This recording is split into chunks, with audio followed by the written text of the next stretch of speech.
और मैं इसके लिए कौन दोषी ये भी नहीं कह सकता क्योंकि मेरी आंखों के सामने नहीं हुआ। और असल घटना क्या है ये तो आपके कैमरामैन या वहां जो लोग थे या मौके पे मौजूद सांसद थे वही बता सकते हैं। अच्छा ठीक है। क्योंकि एक हुजूम था सांसदों का, ऐसा लग रहा था कि दोनों ही पक्ष के सांसद आज बाबा साहब को समर्पित हो गए और बाबा साहब के विचार के सबसे बड़े समर्थक यही हैं, जो कि सत्य नहीं। ठीक है, ओके।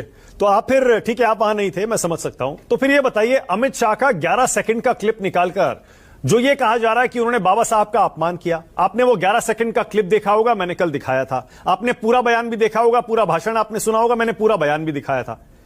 क्या 11 क्लिप के सेकंड में अपमान हुआ है बाबा साहब का?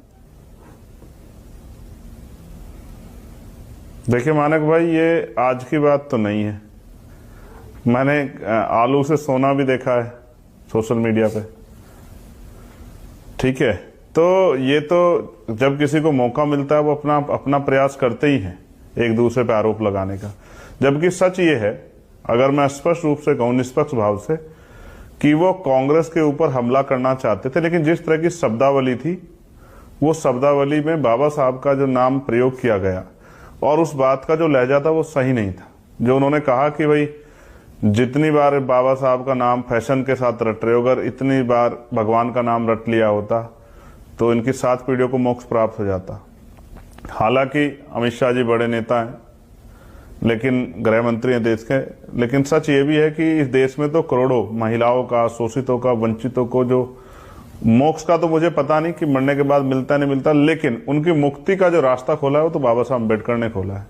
शिक्षा हो, आत्मसम्मान का जीवन हो, बराबरी का रास्ता हो, अवसर की समता हो, या मैं अगर आज मेंबर ऑफ पार्लियामेंट बना हुआ हूं या देश की महिला राष्ट्रपति बनी है आदिवासी समुदाय से, देश के प्राइम मिनिस्टर जो हैं, जो ओबीसी समाज से कहते हैं खुद को, वो प्राइम मिनिस्टर बने हैं, या फिर इंदिरा गांधी जी महिला होने के बाद प्राइम मिनिस्टर बनी, ये बाबा साहब अम्बेडकर के संविधान की देन है। तो उनका कद बहुत बड़ा है। वो सिर्फ एक राजनीतिक शख्सियत नहीं थे। इस देश में जाति है और जातिवाद आज तक भी है। जाति और जातिवाद की वजह से उनको नकारा गया है। ये अच्छी बात है कि देश आजादी के 75वें साल में आज उन पर बहुत चर्चा हो रही है, लेकिन सिर्फ वो राजनीतिक नहीं थे, वो समाज सुधारक भी थे, वो अर्थशास्त्री भी थे, वो पत्रकार भी थे, वो विधि के ज्ञाता भी थे, वो महिलाओं के मुक्तिदाता भी थे, वो नौजवानों के लिए एक आइकन भी थे। और उन्होंने जिस तरह के जीवन से वो निकल के आए और खुद को साबित किया, वो मेरे जैसे करोड़ों लोगों के लिए, वो मैं अगर ये भी कहूं कि वो भगवान के रूप में ही है तो ये भी कोई गलत नहीं होगा। ठीक है, बिल्कुल सही है। लेकिन आपको ये भी तो तय करना पड़ेगा ना, जब आप चंद्रशेखर भाई ये कहते हैं, जब आप ये कहते हैं